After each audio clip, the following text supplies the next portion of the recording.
I've installed permanent gas into my Hero camper. In this video I'm going to talk to you about how I did it and the bits and bobs that I've used.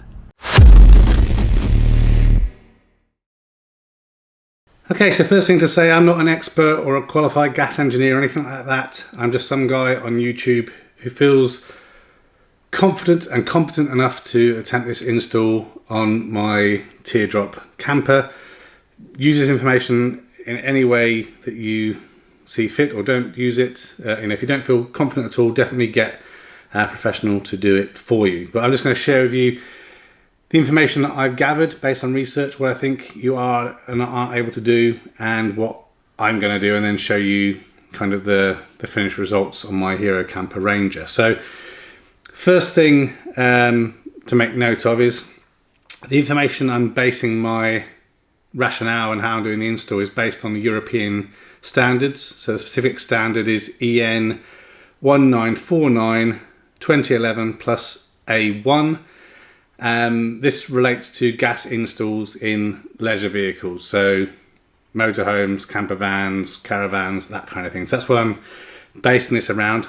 Not all parts of it really relate to a teardrop camper, just basically due to the functions and the size, and there's no petrol, there's no diesel, there's no engine. I don't have any exhausts or anything on the teardrop, so a lot of the stuff that is covered in it doesn't apply to me. So I'm going to focus on the things that apply to installing in my teardrop camper. So one of the key things about this standard is there's nothing that says you can't do this yourself and then just go off and use it. So there's nothing like, in a house where it says, you've got to have it checked by a gas safe engineer or something. I definitely recommend that you do that. I'm going to do that because it is gas at the end of the day. But I also think that with decent competency and some basic checks, because all of this pipe work is going to be running externally, if there is any leak or something, which again you're going to check and diagnose anyway, the impact of such a leak wouldn't be as catastrophic if it was in a motorhome or a caravan, something where that gas can build up and then obviously cause a health hazard. So a couple of things to keep in mind with the gas install. You've got the high pressure side, which is the tank and everything up to the regulator, and then after the regulator you've got the low pressure side. So it's really important that you use the right pipe work and connectors and everything relevant to what you're going to be using. I'm going to talk you through some of the stuff I'm using, obviously show you as part of the install and the finished pieces. Again, I'm not going to do it's not a how-to, I'm not going to go through all the details of everything.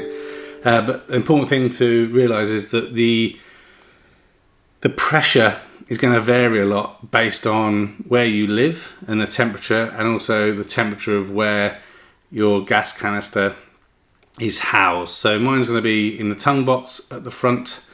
So again, it's going to be relatively cool, but there's a big variance between, I look at minus 43 degrees centigrade, the pressure in there is 0 bar, and up to 70 degrees centigrade, it's around 24.8 bar, this is why it's important that you are using products that are going to be able to tolerate that. So typically the hosing that you use on the higher pressure side is rated to like 100 bar, for example. So I'll show you again some of the hoses that I'm using. When you are commissioning your system, you've run all the pipe work and everything, you want to do tests. So you want to test it to 5 times the working pressure. So that's going to be around 150 millibar typically for this kind of installation. So you use this product's called a manometer, I think is how you say it. So you can either buy one of those yourself, and it's relatively easy to kind of just rig up a pump to obviously increase it to that pressure. You're then going to leave it for a total of, leave it for 5 minutes to kind of balance itself based on the current temperature, and then you're going to leave it for 5 minutes, and you don't want to see any reduction more than 10 millibar. Obviously, in an ideal world, you don't want to see any reduction because you shouldn't have any leaks. But again, so you can either do that yourself or get that gas professional to do it. I think the manometers are about 30 odd pounds or something, plus pipe work and all that kind of stuff. And then when you check for leaks, so that's all checking stuff basically on the regulator through to the low pressure side as well. When you're checking for leaks on the high pressure side, you can just use liquid detection spray. So I'll put a link to all the things that I'm using down below. So again, if you decide to do this yourself, you can do that. And when you spray this spray on there, you want to be watching it for like 30 seconds, and you shouldn't see any leaks again at all, because the pressure's so high it should just kind of bubble up. In terms of where you keep the cylinder, it needs to be in a locker of some kind. So again, on the Hero Camper Ranger, you got the front locker box. So again, that's outside.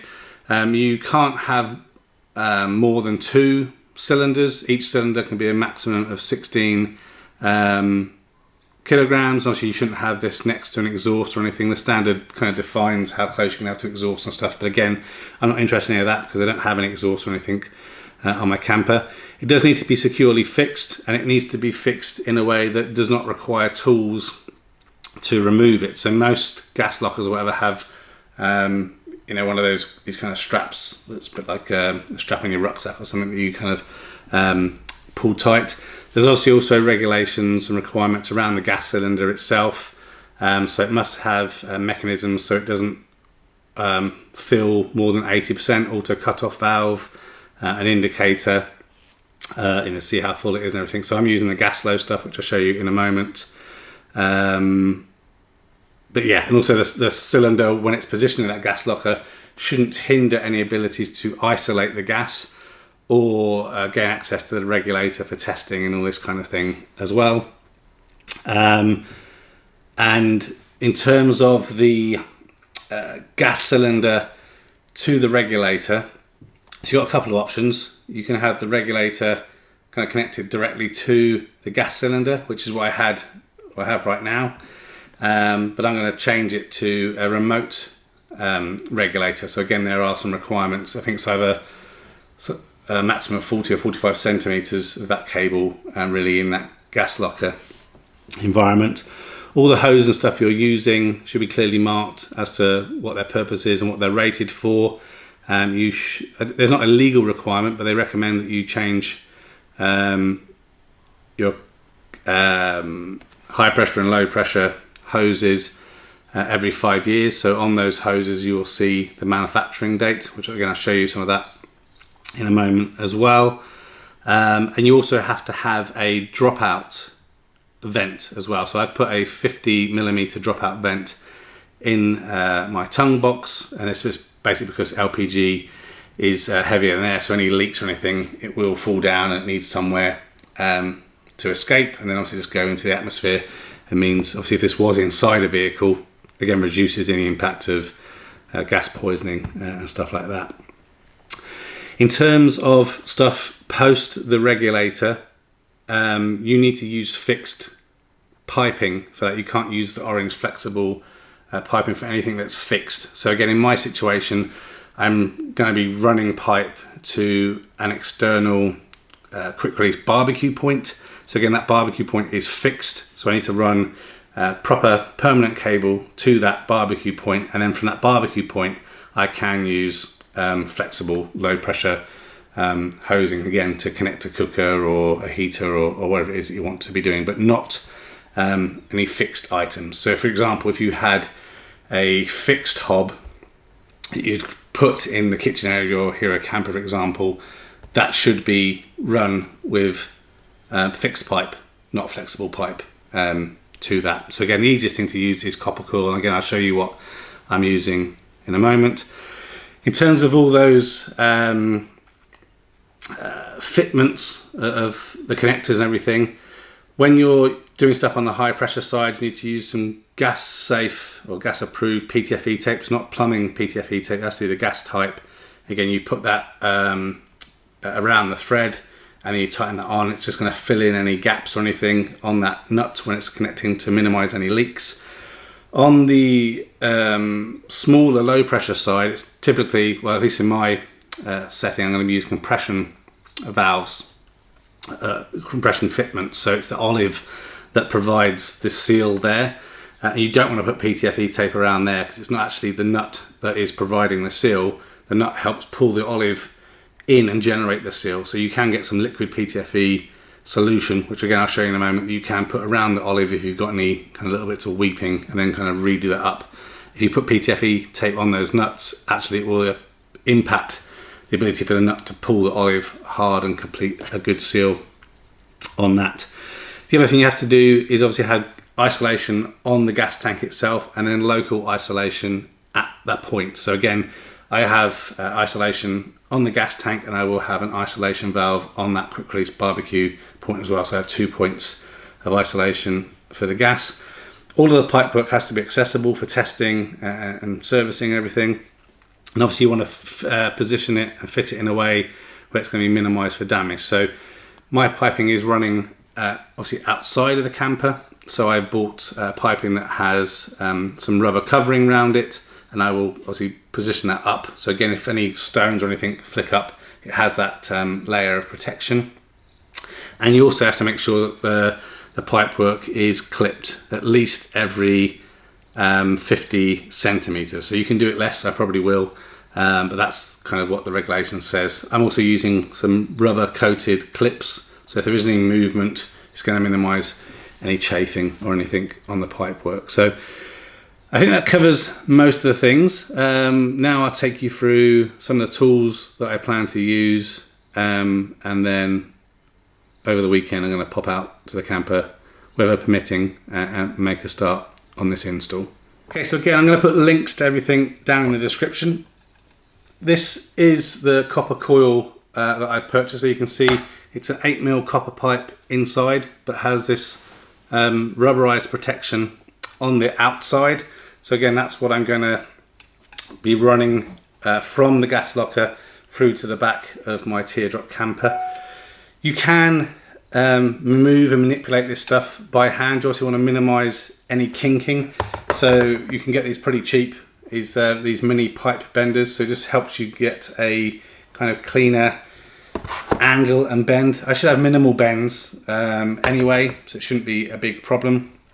With this piping, with this kind of rubber coating, you need to use a little blade to kind of remove some of that covering. So you can see here it comes all squished from where they've cut it off, and then I pulled back a little bit of the sheath, and then I've cut myself a good end on here. So again, you just need a pipe cutter. So these things are relatively inexpensive, but if you're going to do the job properly, that's what you want for the the pipe cutting and bending and maneuvering of everything. As mentioned, in terms of getting everything together, this is the gas safe PTFE tape that I have, which again will be used on the high pressure side, and then this is the liquid PTFE fluid that I've bought that again you can use on the lower pressure side around on those olives and everything like that. Okay. So here are the clips that I'm going to be using.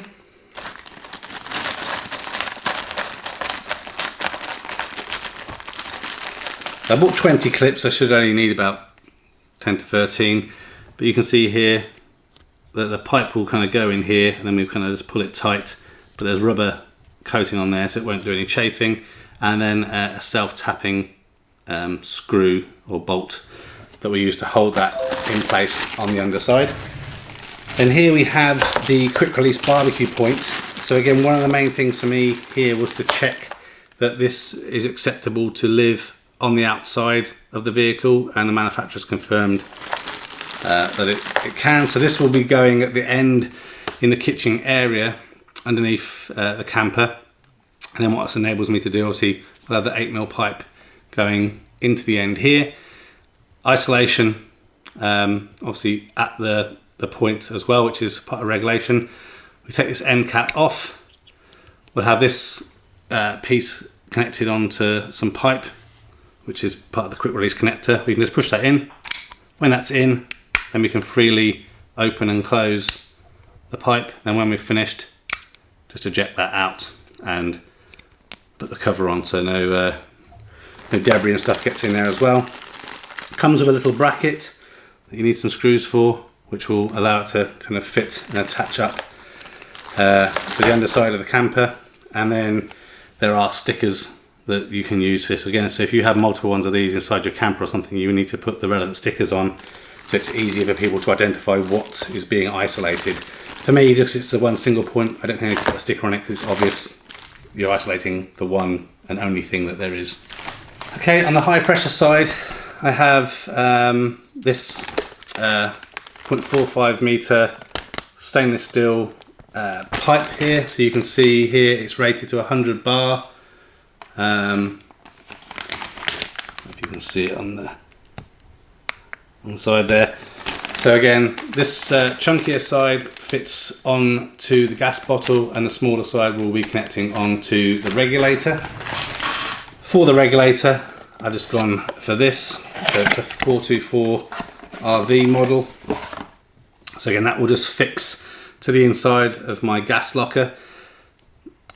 Here is where it will connect to that pipe that I just showed you back to the gas bottle, and then here we have the 8mm outlet, obviously on the other side of the regulator for the pipe work, and then this one here is the testing connection, so you can just disconnect that and then people use it for testing everything. The flexi hose that you can't use on permanently fitted devices, again you'll see here the dates of manufacturer is on there, so it's clear to people to see what it is, what it's used for. And again, you don't have to replace it every 5 years, but it is recommended. Oh, this is obviously full, but this is the Gaslow bottle that I've gone for. On the end here is the filler valve, so I can go to a petrol station that has gas and just connect this up. It costs me about £7 or £8 to fill it up to, again, 80%. Has isolation connection just here, and then there is a gas level indicator on there as well, so you can see how much is in there. So again, what I've been having to do up until now is take this out of the gas locker every time that I want to use it, to then connect up my gas cooker, and for that I've been using this regulator that just connects directly on to the gas bottle. It works fine. Again, it's just a pain having to get it out all of the time. So actually what happens a lot of the time is I just end up using these little gas tanks, because it's getting lazy, and I figured there's no point in having this nice cheap refillable gas tank if I'm not using it, just using these little bottles all the time. So that's the setup I have. That's the components that we're going to be using, and now we'll switch over to me showing you a little bit of where I'm planning to run stuff, and then hopefully the final version of it all fitted and ready for testing. Okay, so what I've been doing is just putting the kind of PTFE tape on and doing up the connectors here on the gas tank and on the regulator. And I hadn't realised before, but in the intro I was saying also about recommending you change the pipes every 5 years, and that is true for the rubber ones, but these stainless steel ones are like guaranteed for like 20 years, or they should be changed like every 20 years. So the stuff in your gas box, you obviously need to check it on a regular basis, but those cables or the piping should be absolutely fine. Obviously, because they're stainless steel as well, not rubber, there's no risk of plasticizer leakage or anything like that as well. Another thing it suggests in there is some of the mounting options. Basically, in an ideal world, you want to have the regulator higher than the gas bottle, which I think I should be able to do anyway.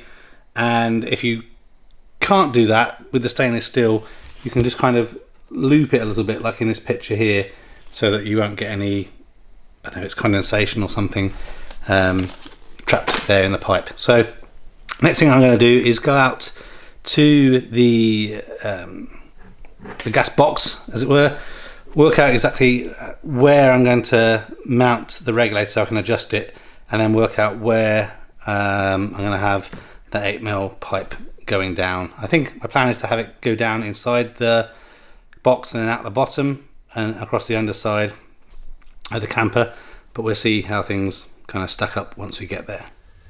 Okay, so just finished doing the leak test, so things are pretty much finished. So I'm going to show you the finished install, two things still need to happen. I need to buy like an offset bracket for the quick release connector on the back. It doesn't sit quite flush, or not as flush as I'd like, so I haven't permanently fixed that yet.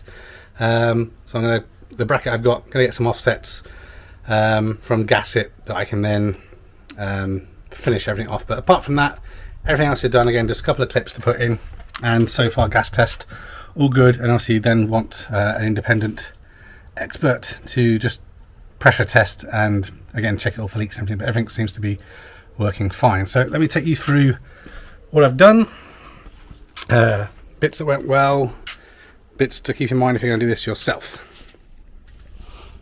Okay, so here we have the Gaslow tank, so 6 kilogram tank. We obviously have the stainless steel pipe going here, so I want to make sure it's a nice smooth bend, no kinks or anything going up here into the regulator. So the regulator I've bolted onto the back of the gas box here. Again, it's raised above the gas tank, so there's going to be no kind of pooling of fluids or anything there if that happens. I took the whole gas locker off in the end to be able to get back to those bolts easily. The connector here, any connector that has like this little kind of groove on there, they screw up the opposite way, so anti-clockwise to do that up. And obviously you've got the PTFE tape here and on this one, so this one does up the standard way. Then we have the copper pipe that runs all the way down, and it's obviously got the PVC rubber covering because it's going outside into the hole that was already here in the tank. And again, that runs all perfectly fine, no issues, leak tested, all good. So if we look underneath, this is where it gets a bit trickier to show you, but this was the hardest piece actually. So if I just get the camera to go up, hopefully.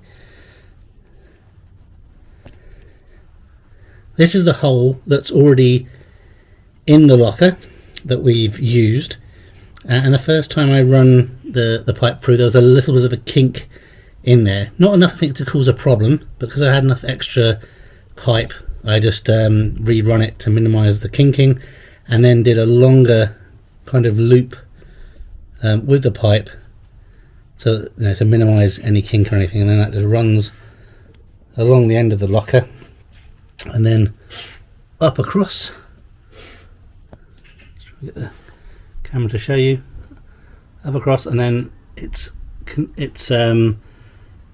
tapped across the underside of the camper all the way down to the back, and I've used somewhere between 30 to 40 centimeter spacing. So the regulations are 50, so well within the regulations, and it keeps it nice and tight and taut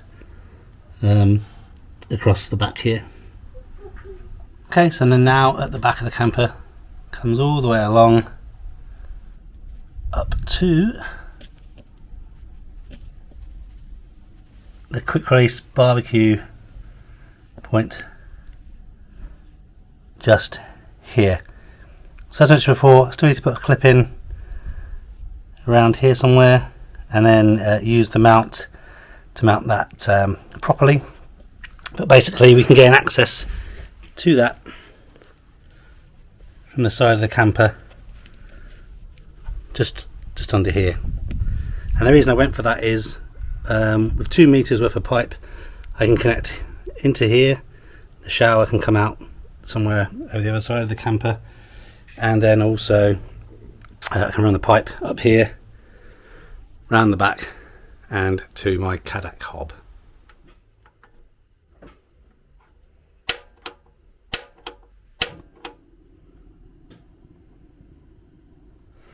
So that's it.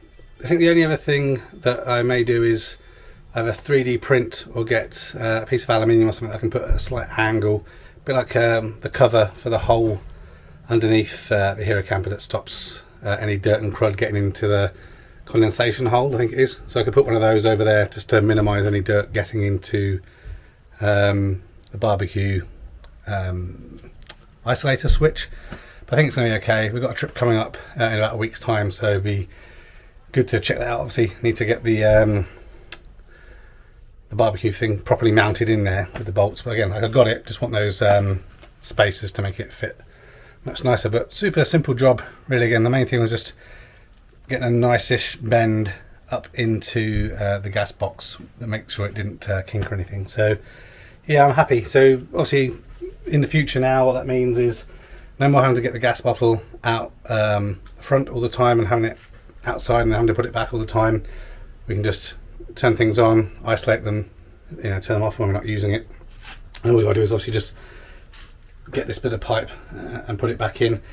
I did think about drilling a hole or something and putting the gas isolation barbecue point inside, but I really don't want to be messing or cutting up any of the camper if I can help it. So I'm happy with this solution, and again gives us the option that we can have the shower connected there as well, which is what I wanted. In the future obviously I can tee that off and put another gas outlet on the other side if I want to or anything, but I think it's going to work pretty well. So I hope it helped or gave you some inspiration maybe if you think about doing this on your hero camper.